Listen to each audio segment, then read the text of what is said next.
I didn't know I joined. I was just trying to ask about taking my Shahada. I was really big on hating on religion and stuff.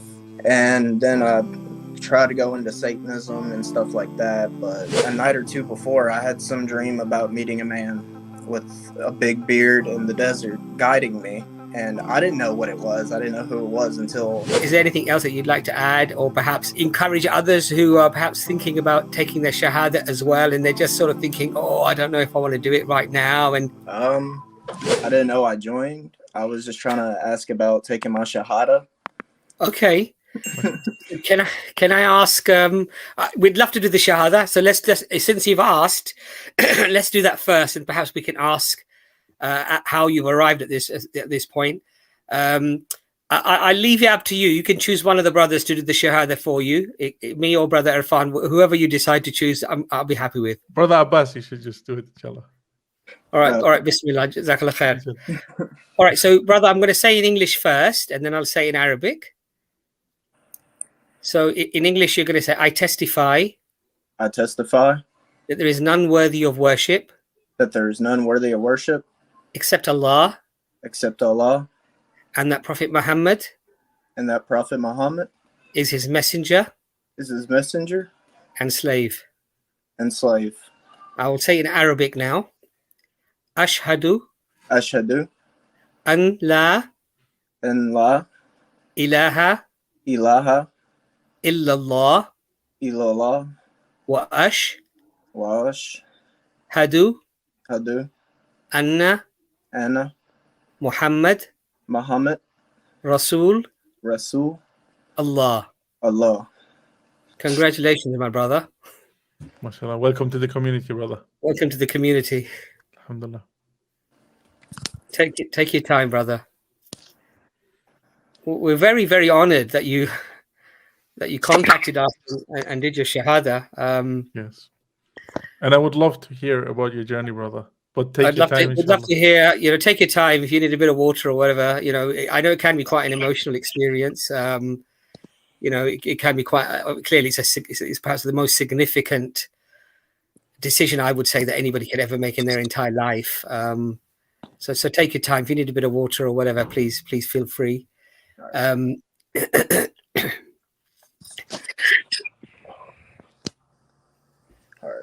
think I'm fine now. Okay, lovely. Is it okay to call you by a name, or would you prefer just to leave it as what you've got on the screen? You can call me Damien. Damien. So look, nice to meet you, Damien. Obviously, this is a bit of a all of a sudden sort of thing, completely unplanned. And I'm just wondering, how have you arrived at this journey to take the Shahada today? Well, growing up, I was kind of forced into Christianity, and I was really young and didn't really understand it.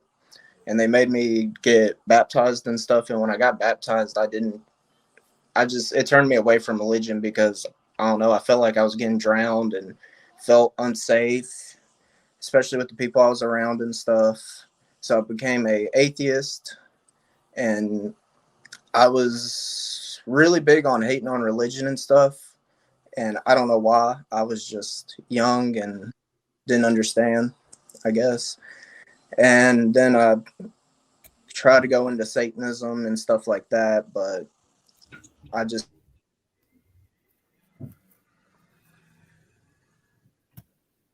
because it just made me depressed, and I was always suicidal, and I was having a lot of problems, and I did a lot of studying before I decided to turn to Islam or anything. I was studying everything to make sure, to see what I believed was right. And watching y'all was definitely something that helped in this last year or so. Has helped a lot. We're really, really pleased about that. And sometimes, we feel a bit lazy coming on or whatever, or we've got things on, and I always say that you never know who you might be reaching out there, and I'm just happy that we played a very small part maybe in your journey, but it's always an honor to sort of hear that in some ways, perhaps what we've been doing has helped you in some way as well. So you've been studying Islam for about a year, is that right? Or has it been longer than that? I want to say about 2 years, because my dad came to me with it, and of course, where I was an atheist and stuff, I was kind of just in denial until I kept listening and kept listening. And then I was just stunned. I didn't know what to think. It was very beautiful, and just, I don't know, it felt right to me. And then I know before my father brought, y'all's videos and Muhammad Didat's and, a bunch of these other ones I watch now, I had a night or two before, I had some dream about meeting a man with a big beard in the desert, guiding me.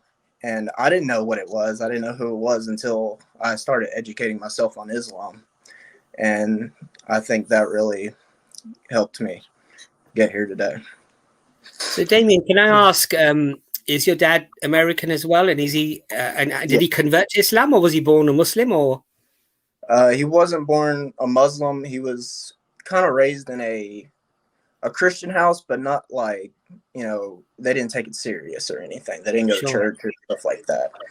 But he was raised in a Christian home, and he's converted. He converted, I want to say, about a year ago. Okay. So that's really beautiful. Really beautiful, mashallah. And you said that he's also watching our videos and Ahmad Didat videos and other channels as well. And alhamdulillah, we're very, very honored that as I say, in some small way, you've managed to access some help. We have an email address. Please feel free to email us, and we can send you out material and perhaps some support.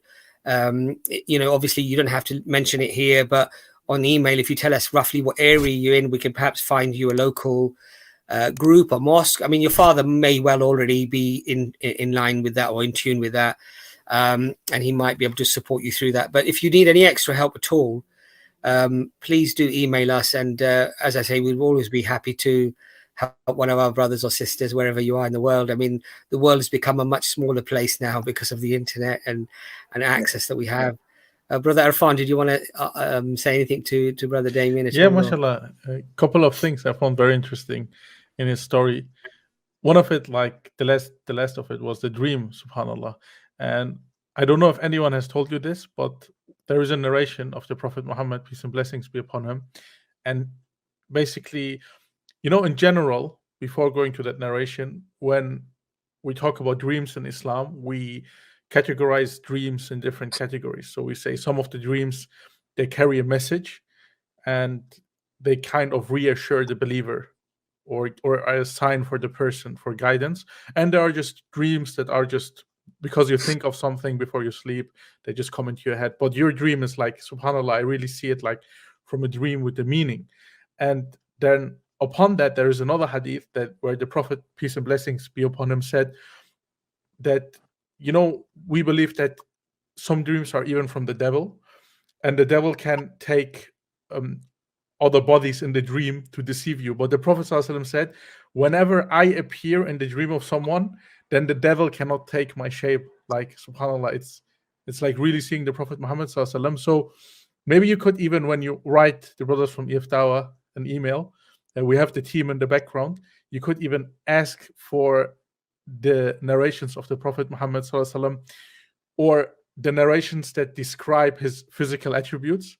And then, subhanallah, you could maybe, it would be maybe interesting for you to compare that to what you've seen in your dream. And the other aspect, yes, you wanted to say something, brother? No, it's fine. I'm sorry. Okay, everything okay. So the other aspect of your story, that what I found interesting and what I could kind of relate with, because I'm a revert as well. I know usually a lot of people don't notice that in the beginning, but basically I was like interested in Christianity, and then I moved away from religion fully and fell into atheism before I found Islam.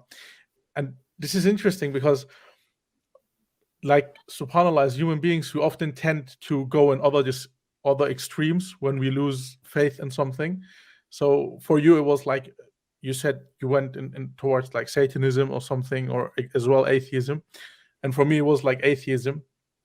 And I don't know if it was like similar to me what you did, but for me it was basically, I was thinking after finding out that Christianity basically is not, cannot stand up a logical case for the truth.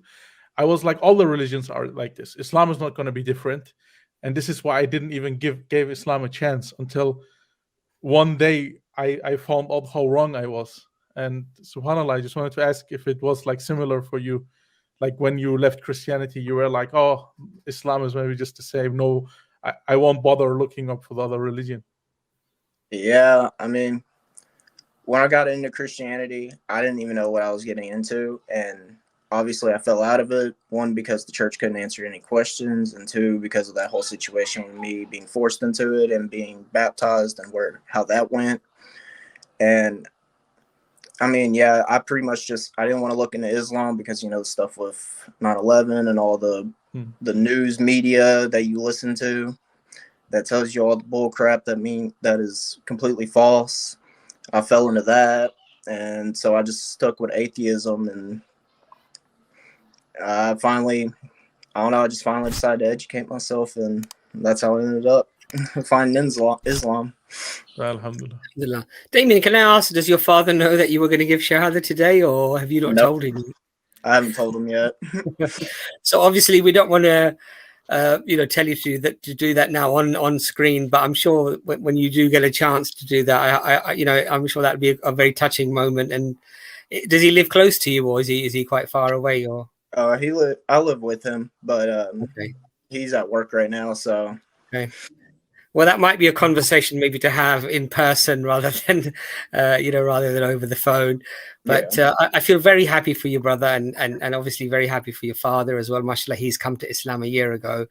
And you yourself, mashallah, have discovered Islam and have accepted Islam today with us. Alhamdulillah, we feel very, very honored. But if there's anything that we can do of service, please feel free to reach out. We do work with other organizations like Ayahya and what have you. Not necessarily in a formal setting, but we can always introduce people to them for support, and they generally have a very good network around the world, and they've been very helpful, alhamdulillah, in that respect. But Damien, it was really, really nice, brother. Is there anything else that you'd like to add, or perhaps encourage others who are perhaps thinking about taking their shahada as well, and they're just sort of thinking, oh, I don't know if I want to do it right now, and maybe I want to wait a bit? Or what would you advise those brothers and sisters to do? I had the exact same mindset for a while, not thinking I was worthy enough or anything like that to take my shahada. But if I was to give advice to people, I would say it's 100% worth it. That if you think it's truly in your heart that it's the truth, I think you should take it. And, I think it'd be worth it for them.